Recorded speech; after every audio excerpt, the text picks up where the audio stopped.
Right, heaps of debris still piled up in this neighborhood here behind me. This neighborhood was underwater just 9 days ago.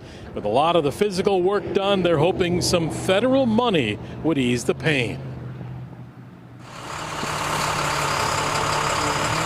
Scoop by scoop, Milwaukee DPW crews are carrying off the wasted furniture, clothing, and in some cases, memories of thousands of flood victims. Sunday morning, the water was a little bit over 4 feet. It was about like this high on me. As the family home flooded Sunday morning, Jeremy Reyes' mom died in hospice from cancer.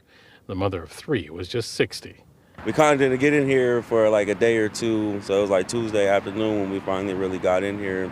And by then, it was pretty much like all bad with the sewage and the water back up and everything. They're working to do all they can, and realistically, FEMA aid could be the difference between saving the house or having to leave.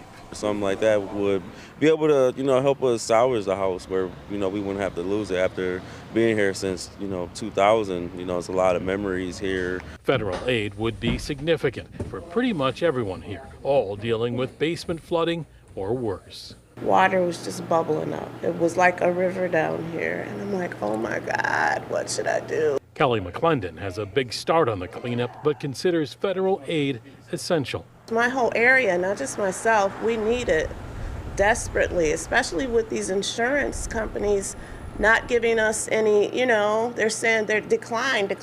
They're all hoping FEMA will come through. I pray that they are going to do the right thing, and just help us with the damage. That's my wish. Nick, you've spoken to a lot of people out there. One told you that he's received federal aid in the past for flooding.